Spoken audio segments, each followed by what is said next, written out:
During the Pennsylvania election hearing, a witness claimed that voting machines used in the U.S. were built for manipulating elections, and alleged that according to his team's research, up to 1.2 million votes could have been altered in Pennsylvania.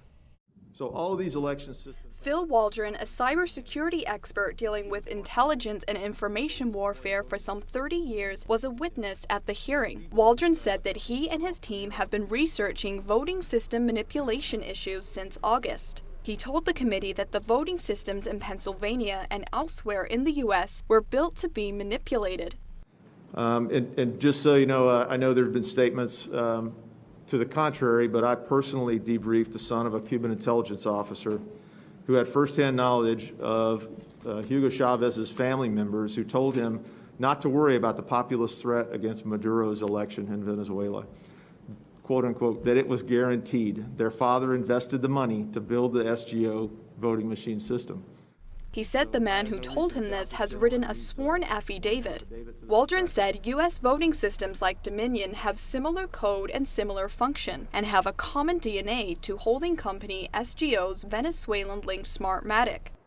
So these systems, in a nutshell, allow authorized and unauthorized users to cancel votes, shift votes, preload votes, vote blank ballots, all in real time and in large numbers. He also alleged the machines are connected to the internet and have servers outside the U.S. Our experts and other academics believe that up to 1.2 million Pennsylvania votes could have been altered or fraudulent. This is what we discovered in the last 22 days. But he said that only a detailed forensic analysis would show how many Pennsylvanian votes had been manipulated. After the allegations were made, Dominion released a statement late on November 25th, saying that Dominion has no ties to Smartmatic or Venezuela. Attorney Sidney Powell's Georgia lawsuit includes a sworn affidavit from an alleged Venezuelan whistleblower who claims to have been present when Smartmatic was created to rig elections for Hugo Chavez. He also alleges Dominion shares Smartmatic software. Grace Coulter, NTD News.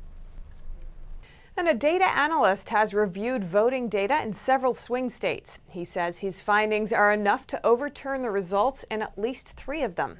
His evidence appears to suggest the election results could be turned to favor President Trump. NTD's Kevin Hogan has more. A data analyst performed 35 experiments in 5 states regarding voter data in the presidential election. According to his findings, in at least 3 of the states, the number of questionable or potentially fraudulent ballots exceeds the vote margin between Trump and Biden. The leader of the Voter Integrity Project, Matt Brainard, explained his findings in an interview with Crossroads host Joshua Phillip. Brainard said he found over 1,000 voters in Georgia who listed themselves at addresses that are post offices or other facilities the Postal Service leases or owns, like FedEx or UPS stores. They also disguised their P.O. boxes as apartments. So rather than saying P.O. Box 123, the address is listed as apartment 123. And that's a major red flag. And what's also remarkable about these individuals is that almost all of them voted early absentee. Very few voted in person. So that really raises a red flag because they're illegally registered, and not just incidentally, but intentionally meant to deceive by listing, suite number or unit number rather than technically what it is, which is a box number. For example, a voter listed his or her address as 724 Charlie Smith Senior Hwy, St. Mary's, Georgia, apartment 5402.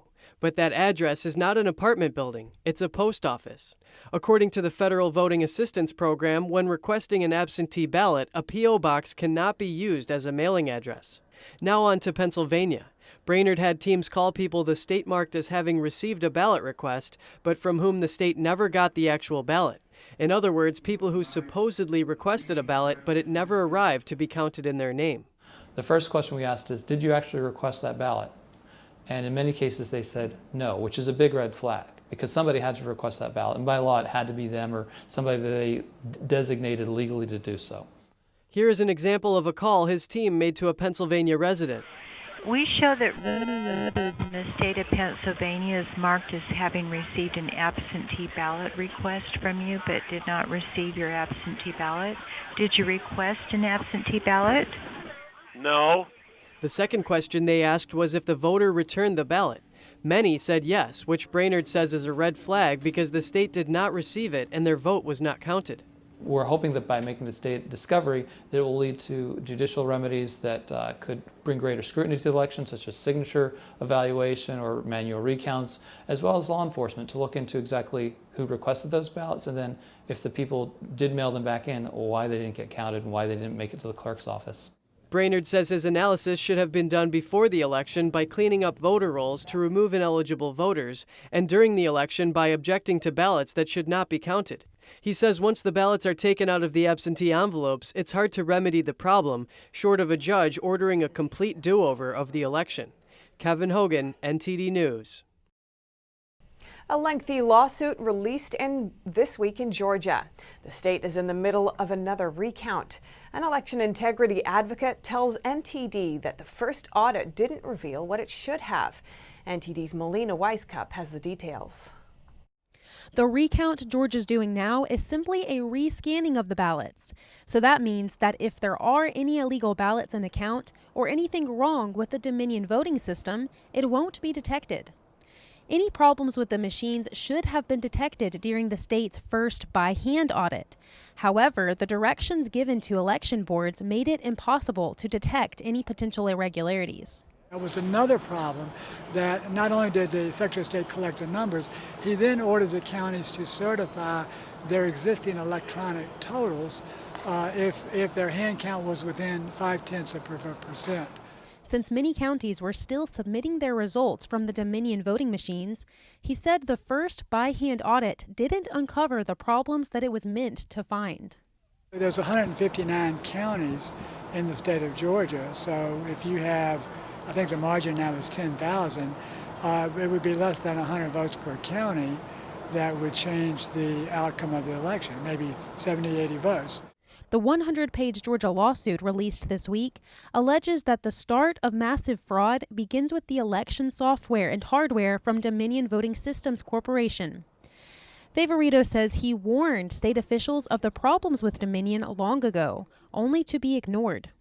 So we argued for 2 years with the legislature, the Secretary of State's office, and the Voting System Commission with hundreds of people explaining that no, this is not the kind of system that Georgia needs, and they bought it anyway.